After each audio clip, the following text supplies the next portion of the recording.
Have you ever been on one of those really long flights, maybe 6 hours in, and you've just run out of movies to watch? You've eaten the questionable pasta, tried to sleep, and it's just not happening. So you just end up staring at the flight tracker. Exactly. Huh. The one channel you can't change. You're just watching this little airplane icon crawl across the map. And let's say you're flying from New York to London. In your head, that's a straight shot. Right. Just go east. That's the intuitive way to think about it, for sure. Point the plane at London and just go. But then you look at the line on the screen, and it's not straight at all. It's this huge, like, rainbow arc that goes way, way up north, almost like you're going to skim the bottom of Greenland. Mm-hmm. And every single time, I have this irrational flash of annoyance where I'm thinking, why are we taking a detour? Just get me there. It looks inefficient. It feels wrong. You're sitting there thinking about fuel and time. And why is the pilot taking the scenic route? Right. But it turns out my intuition, and I'm guessing the intuition of a lot of people listening, is completely backward. That giant curve, that's actually the shortcut. It is. And this is honestly one of my favorite topics because it forces us to deal with a lie we've all sort of accepted since kindergarten. It's the lie of the map, the idea that the map is the world. So today, for our deep dive, we are unpacking a really fantastic thread from the Explain Like I'm 5 community that tackles this exact thing. We're going to figure out why straight lines aren't straight and why the shortest path between 2 points might technically involve a shovel. A very large shovel, yes. If you want to be precise about it. We'll get to the digging in a minute. But the real mission today is to kind of dismantle that flat map illusion. We need to upgrade our brains from 2D to 3D. Which is much harder than it sounds. I mean, we live on a 3D sphere, but we see almost all our information on 2D screens. It really does warp our perception. Okay, so let's start with the basics. The thread kicks off with a user, Kutek, and they bring up that golden rule we all learned in geometry. The shortest distance between 2 points is a straight line. And that's true, right? That rule holds up. It's absolutely true. Even in 3D, the problem isn't the rule.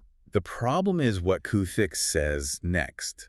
They say, however, to go exactly straight on Earth would involve a lot of digging. And that's the key. That is the whole thing right there. Imagine a physical globe in front of you. Put one finger on New York, another on London. Okay, got it. Now imagine a perfectly straight steel rod connecting your 2 fingers. Does that rod sit on the surface of the globe? No, of course not. It would have to cut through the plastic. Exactly. It tunnels through the sphere. That is the only truly straight line. To travel that path, you'd have to dig through the Earth's crust, through the mantle, and pop out on the other side. You'd basically be a mole person. A very, very efficient mole person, yes. But airplanes can't fly through rock? Not yet. Hopefully not ever. So we're stuck on the surface. We're surface dwellers. And since we can't take that tunnel, the next best thing is to take the path directly over the tunnel. And that's the Great Circle. That is the Great Circle. It's like the shadow of that underground tunnel projected up onto the surface. It is the absolute shortest path you can take while staying on the skin of the planet. So the curve I see on the flight map isn't a detour. It's just the shape you get when you stick to the surface, but follow that straight line underneath. Precisely. You're just hugging the planet's curve along the most direct route. If you actually tried to fly what looks like a straight line on a flat map, you'd be flying a much longer distance. Okay, see, that's the part that still kind of breaks my brain. Why, if London is just east of New York, why can't I just fly east? Why is that longer? Because east isn't really a destination. It's a compass direction relative to the North Pole. If you lock your plane's autopilot to due east, you're not actually flying in a straight line in space. You're flying in a spiral. A spiral. Well, think about the lines of latitude on a globe, the horizontal ones. The equator is a huge circle, but as you go north, those circles get smaller and smaller, don't they? Right, yeah. The circle around the Arctic is tiny compared to the equator. So if you just fly east, you're just following one of those shrinking circles. You're taking the long, curved way around. The Great Circle route it cuts the corner. It ignores the latitude lines and takes a more direct slice across the sphere. Cutting the corner. That makes sense. Like walking diagonally across a park instead of sticking to the sidewalks at the edge. Exactly that. Except the park is curved, so your diagonal path looks like an arc. Okay, so if the path is actually straight, we have to blame someone for the confusion. Yeah. And I think the culprit is the map itself. Absolutely. Which brings us to section 2, the lie of the map. Yeah, a user named the Cheshire Cody really hammered this point home. They said basically the problem isn't the path, it's the paper. And they're right. It's a fundamental problem in cartography. You simply cannot represent the surface of a sphere on a flat plane without some kind of distortion. It's mathematically impossible. It's like trying to flatten an orange peel. Right. Yeah. You can't do it without it ripping or stretching somewhere. That is the perfect analogy. So map makers have to choose. They have to compromise. And to make that orange peel look like a neat rectangle, they have to stretch out certain parts. And they always stretch the top and bottom, the poles. Usually, yes. With the Mercator projection, which is what we see everywhere, the poles are stretched infinitely. On a globe, the lines of longitude all meet at the North Pole, but on a map. They're parallel. They just go straight up. Exactly. And to make them do that, you have to stretch the map horizontally, wider and wider as you go north.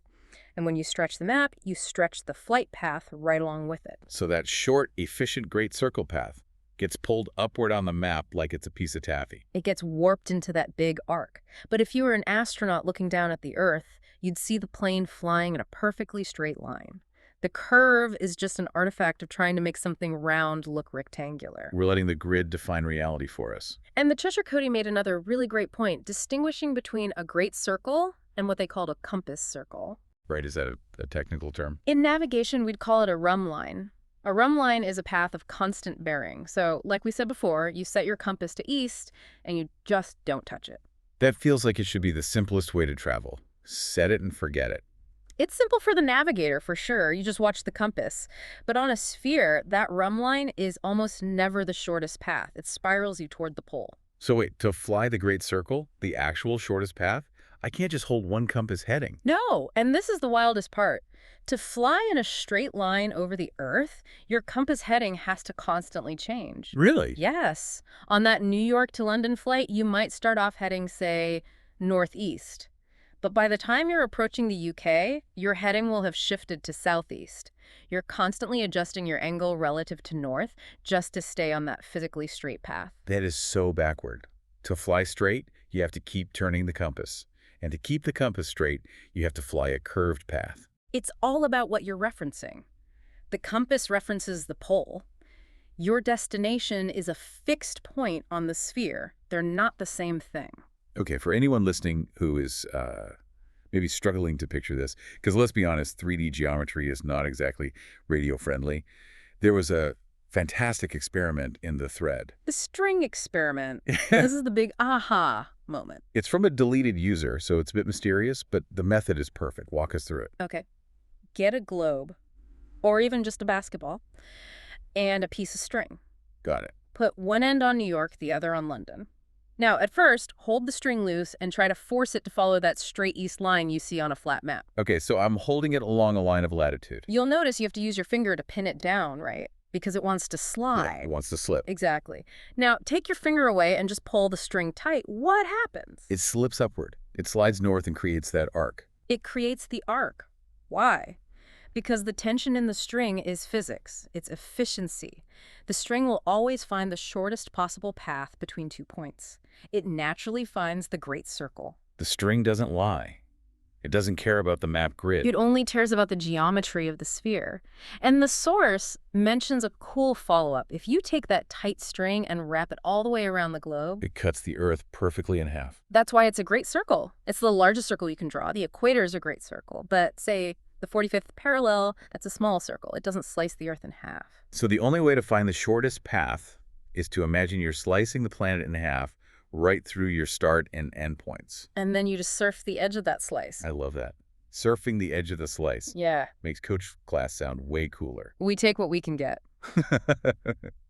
Okay, so this brings us back to another point of confusion from Kutzek in the thread. It's about the feeling of turning. Because when I see that arc on the screen, it feels like a turn. It feels like the pilot is steering left toward Greenland and then steering right to come back down. It's a very powerful illusion. But Kutek said something that just stopped me. They said, in reality, the only curvature is up and down. That sounds like a riddle, doesn't it? The only curvature is up and down. What does that mean? In the cockpit, am I turning the wheel left and right? No. That's the amazing part. If you ignore things like wind and the Earth's rotation for a moment in a pure physics sense, you point the nose of the plane at your destination and you fly straight. You are not banking left or right. So, Yeah. Where does the up and down come from? Well, what would happen if you flew in a truly straight line, like a laser beam, from New York? You'd end up in space. The Earth would curve away from you. Exactly. Hmm. As you fly forward, the ground is constantly dropping away. So to stay at 30,000 feet, you are always very, very slightly pitching the nose of the plane down to follow the curve of the planet. So I'm curving down to wrap around the ball. Yes. That's the only actual curve the plane is making. The apparent turn north and then south is just an illusion created by the map's grid lines moving underneath you. Wow. So you are flying straight, but the floor is curved, so your path looks bent relative to a fixed point like the North Pole. It's all relative. You're moving straight. It's the reference frame of the map that's doing the twisting. So in reality, are pilots actually hand-flying this, like constantly shifting compass heading? Or is it all computers? Oh, it's all flight management computers today. The computer knows the spherical geometry perfectly, and it makes tiny adjustments to the heading, degree by degree, to keep the plane on that perfect arc. But what about in the old days? Before all that? Ah, that's where it got clever. Navigators couldn't do spherical trig in their heads constantly, so they would approximate it. They wouldn't fly a perfect curve. What would they do instead? They'd break the great circle into a bunch of shorter, straight lines. They'd fly one compass heading for 500 miles, then turn a few degrees and fly the next heading for another 500 miles. So like a connect-the-dots version of the curve. Exactly. A series of short, straight lines that hug the real path. Not perfect, but way better than just flying the run line. It's a practical solution. I can't be perfect, but I can be better. And that's really what navigation has always been about, a constant negotiation between the math, the tools, and the weird shape of the world. Speaking of which, I saw in our source list some other threads that gave some cool context. One was Great Circle navigation crossing the Pacific Ocean. That's the extreme version of this. The Pacific is so huge that the Great Circle routes look absolutely bonkers on a map. A flight from LA to, say, Singapore goes way up by Alaska. It looks like a massive mistake, but it saves thousands of miles. But right next to that was another one, ELI 5. Yes. How do they navigate in space? And that's the perfect contrast. Because in space, all these rules just break, or I guess they get simpler. They get simpler. Once you're out of the atmosphere, you're not stuck on the skin of the sphere anymore. You don't have to keep curving down to stay on the surface. So in space, the shortest distance actually is just a straight line. It's a vector, a straight shot. You don't need great circles because there's no surface to circle. You just point and go. I mean, gravity complicates it, but the principle is you're free from that surface constraint. So this whole problem is really just for us surface dwellers. It is. It's the tax we pay for living on a ball. We're 3D beings stuck navigating a 2D surface wrapped around a 3D object. It's bound to get a little confusing. It just shows how much we trust our tools to simplify things. Maybe too much. We look at a map and just assume that grid is reality. And it's not. The map is a user interface. It's a dashboard. You wouldn't confuse the little save icon with an actual floppy disk, you know? You shouldn't confuse the map with the actual territory. The map is not the territory. That's the bumper sticker for this whole deep dive. It really should be. It's a tool for orientation, not for geometry. Okay, so let's try to bring this all home. If your brain is a little twisted up, here's the recap of why your flight path looks like a detour. First, the only true straight line goes through the Earth. It's a tunnel. Since we can't do that, we have to go over the top. And that path over the top is the Great Circle, the shadow of the true straight line. Then you have the map itself. It lies.